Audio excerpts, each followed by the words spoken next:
I just want to let you guys know it's an extreme honor and privilege, to be here with you all, to be on this stage. Every opportunity I get to share, I see it as an assignment that I don't want to take for granted. I want to thank Chris. I want to thank his leadership. Thank you guys so much for giving me this opportunity. I greatly appreciate it. I admire what you all do.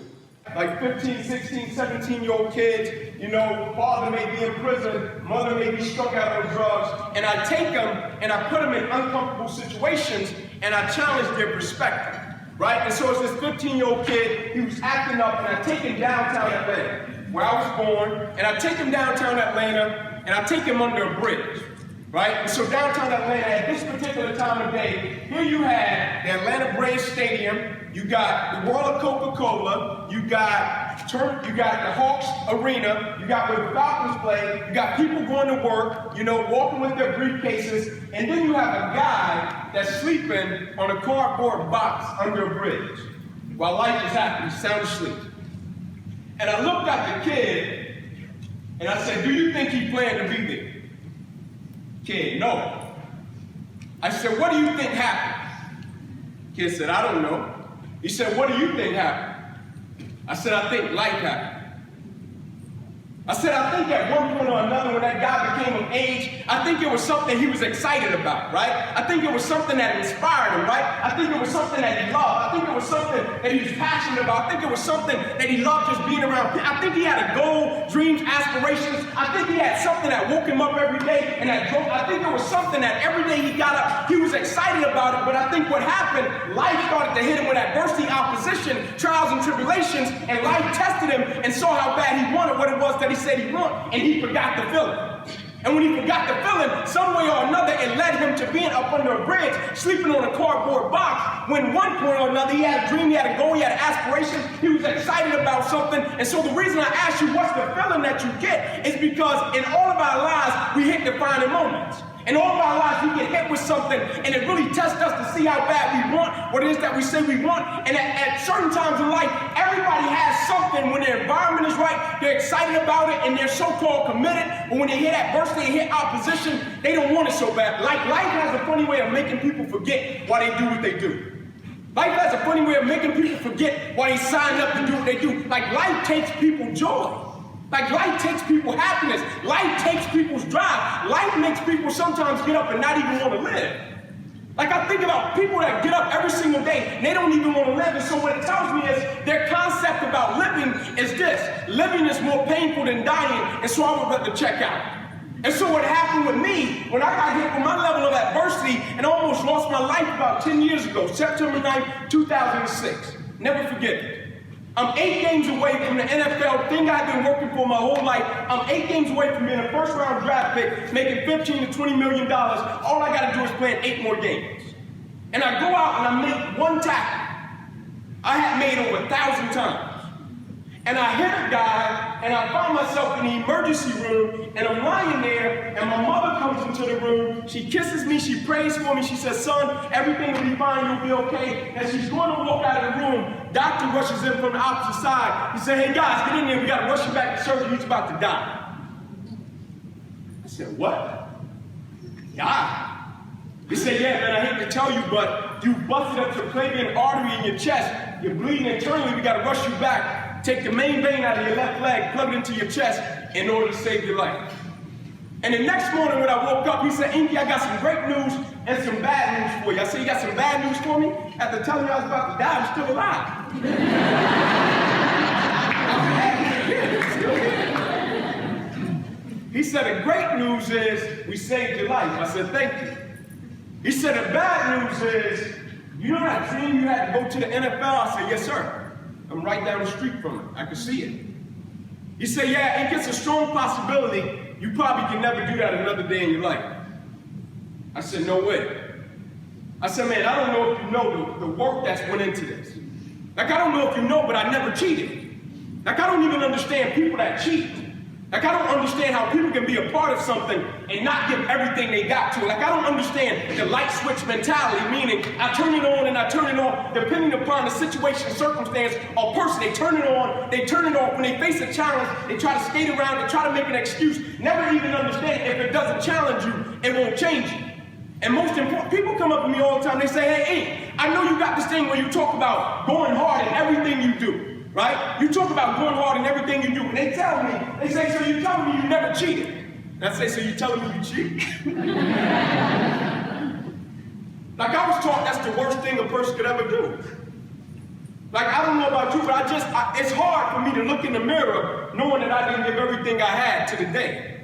Like I don't know about you, it's hard for me to look in the mirror knowing I didn't give everything I had to my 5-year-old son and my 6-year-old daughter. It's hard for me to look in the mirror knowing I didn't give everything I had to my wife. Like I'm a part of certain things, and when I'm a part of something, I'm a part of it anyway, so why not give everything I got to it? Why not show up and just, I'm talking about smash it, man. If you're going to be a part of something, do it in such a way that you can separate. Do it in such a way that when you get done with it, it will never be the same. Do it in such a way to where they say, man, he raised the standard and the expectation. Everything we're a part of, how can we make it better? Don't just show up and do it just to do it. It's enough people living life every single day, just going through the motions and not trying to make an impact. It's enough people in the world that they're efficient, but they're not effective. They do things right, but they're not doing the right things. And so I have to be honest with you. My mentality wasn't always this way. Like I didn't come out of the room like, man, let's get it, let's go. I didn't. I just gotta be real with you. But the one talent that I did have, this is the one talent I've always possessed my whole life.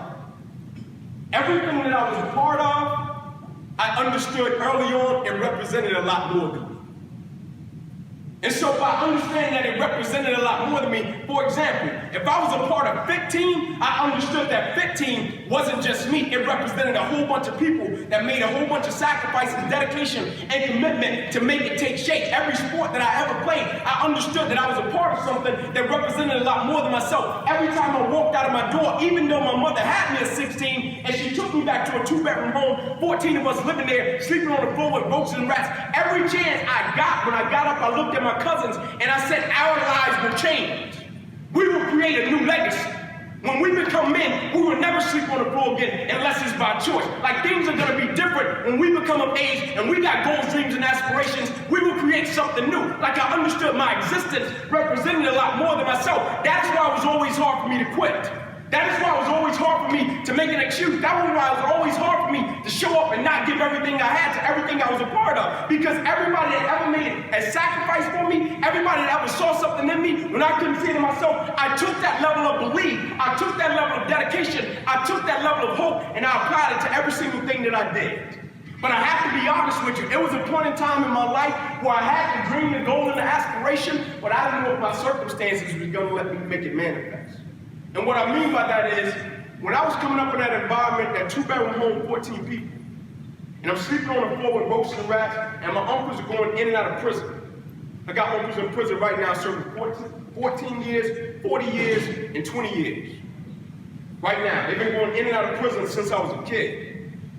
And so I'm sitting there, and as a kid, there was nights where me and my cousins would miss meals. Right? And when we had friends that missed meals and they would take a different direction. They would go sell drugs, they would go be on. I never touched drugs in my life because I saw the collateral damage of what it did to people in my community and what it did to families. Friends did different things, they took different routes. Me and my cousins would show up at school, had 3 little cousins. They would rush to the front of the line, they would run in front of everybody in the morning. We had an administrator, he would run, he would push us on the wall, Johnson boys, get on the wall. You said, why do you guys do this? Every other morning, you come in here, you rush to the front of the line, you don't care who's in front of the line, you do this every single other morning. Every other morning, you come in here, you rush to the front of the line, he said, Inky, you the oldest. Why do you let him do this? Now we're always be embarrassed. I didn't want to say, man, we didn't eat last night. I was embarrassed. And one morning, he took it too far, and I looked back at him, he pushed us on the wall, and I said, man, we didn't eat last night. He said, I didn't know. I said, you didn't ask. And when these things were happening to me, what I said to myself, I said, how can I be a part of something, and how can I do it in such a way that if the outcome is not what I want it to be, if the results is not what I want it to be, if the product is not what I want it to be, I can still extract something from the process that I can apply to other areas of my life and still be successful no matter what I do. Meaning, how can I go at it in such a way that the process of it, the drive of it, the commitment, the dedication of it, that I do it in such a way to when the outcome is time for it to manifest, and it's not what I want it to be, I can still extract certain things from it and apply it to other areas of my life. life and still make me successful no matter what. And so I started going at things in such a way to where I wanted to build my mentality a certain type of way. And so I would stay in the park till 10 o'clock, 10:30 at night. When people would run 10 sprints, I would run 30. When people would show up and they would do what's required, I would do extra. Every single thing we ever did after a basketball game, everybody would leave the gym. I would stay in the gym. I would ask the janitor, hey man, can you leave the doors unlocked? When I was in college, I would sneak into our football complex, last door on the left. I would sneak in there because I knew they left it unlocked. I would sneak in there, I would sneak on the turf into the locker room, and I would work out. I would always try to do extra because I knew I wasn't as big as everybody else. I knew I wasn't as strong as everybody else. I knew I wasn't as fast as everybody else. And so the thing that would close the gap was my work ethic. You know what I've learned about people? This is the thing I've learned about people.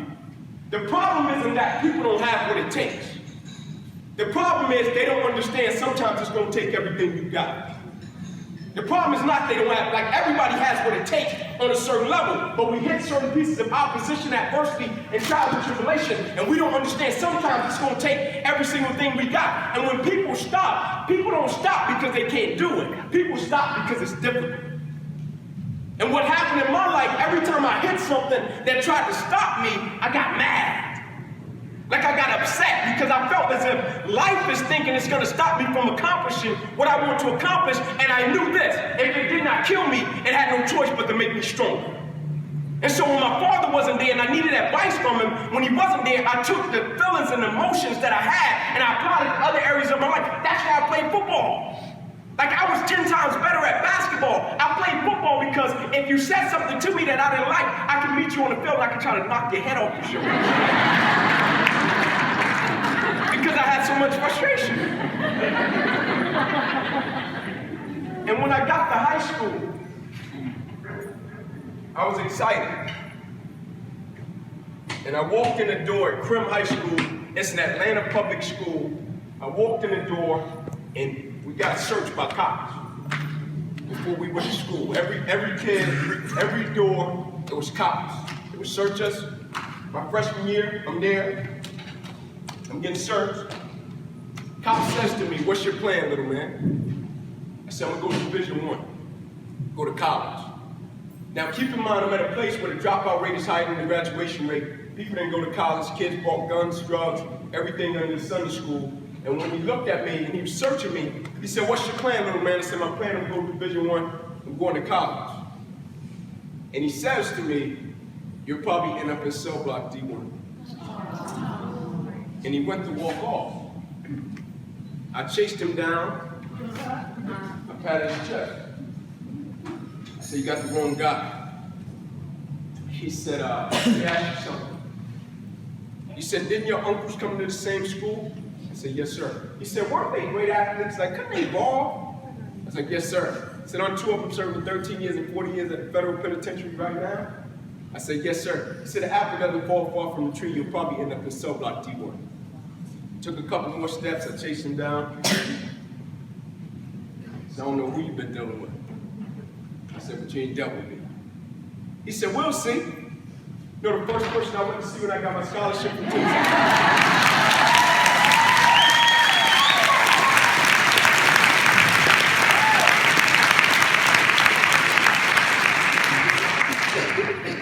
I went to him in our lunchroom. I slammed the paper down on the table. I said, I told you, you had the wrong guy. He said, let me ask you something. How did you do it? He said, how did you make it happen? There's a lot of people in the world, they want to do it. It's just like anything that we do, right? It's people. They want to do it. They got the right mentality for a certain amount of time. Like everybody's hands go up at a certain point, right? He said, how did you do it? I said, oh, you thought I was just trying to go to college. You didn't understand I was trying to break a generational curse in my family.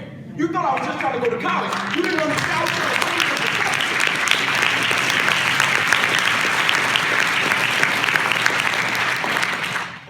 driving force for why I was doing what I was doing. Like it wasn't just about me just going to college. I had a greater driving force. Everybody that ever believed in me, everybody that ever sacrificed. Like I dare you to get up every single day and you think about your wife, you think about your kids, you think about your family, you think about your friends, you think about the people that help you become the individual that you are. I dare you. It's almost impossible to quit. It's almost impossible to make excuses. It's almost impossible to stop when you wake up every single day and you understand your existence represents something a lot greater than yourself. You show me a person that quits. You show me a person that surrenders. You show me a person that doesn't take pride in what they do. I'll show you one of the most selfish people walking the face of this planet. Because in order to do that, you can't be thinking about anything except yourself. And that's cool to a certain extent. Like I always tell people, you can only get so far being selfish. Like you can only get so far attacking a situation and trying to see what can I gain from it, what can I get from it, how can I work this to an event. You can only get so far before life hits you with something and it's gonna make you step back and you're gonna have to self-assess and look at yourself with a certain level of conviction and say, man, is this what it's all about? Like we've seen it. Like if it was just about a financial number, we see people every single day that have all the money in the world, they blow their brains out. If it was just about something superficial, materialistic, we see people all the time with everything in the world. They're still unfulfilled. They're still not happy. If it was just about something with you, we've all felt it. It's just like that new car feel. We get a new car, we ride in it for one day, we're like, man, this is pretty cool. On the third day, we're like, oh, it's just a car. We've all felt it. When we do something for ourselves, oh man, this is great. When we do something for somebody else, it feels 10 times better. And what happened with me, when I almost lost my life, I questioned myself. I didn't say, oh man, why did this have to happen to me? I didn't throw a pity party and say, oh man, I got an injury, I'm 8 games away from being a first round draft pick, why me? I said, Ink, is this the only thing that you want your life to be about? Like, is this gonna be your legacy? The guy was a great athlete, and that's it? Or do you want somebody to come to your children one day and they say, man, I remember when I fell on hard times in life, and your father came down to the homeless shelter, and he sat across the table, and he fed me and my kids. Yeah. I just got to say.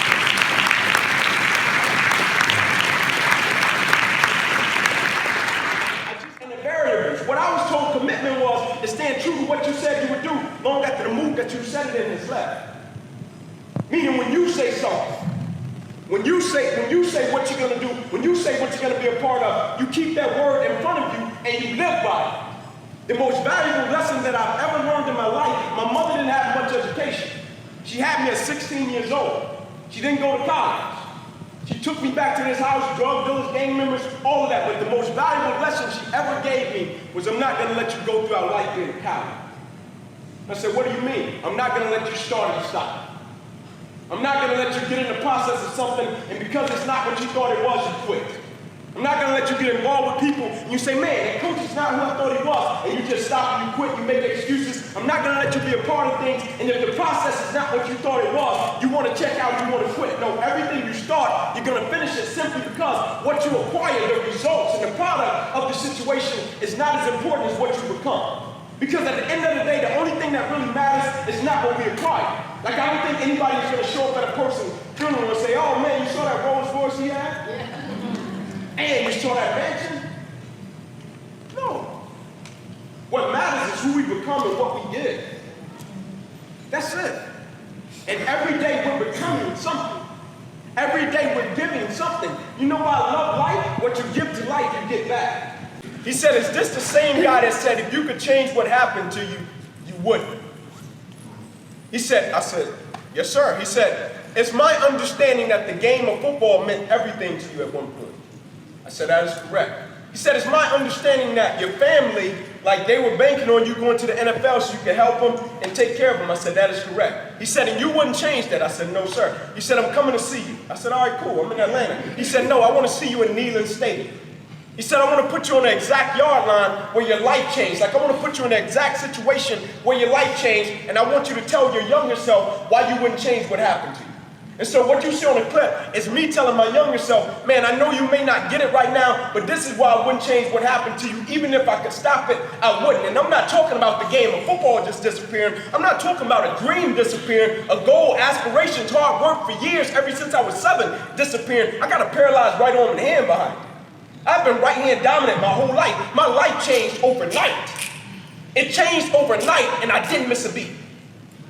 Like, it changed overnight. I was back in class the next week. I still got my undergrad degree in 3 years, got my master's in 4.5. My life didn't change a bit.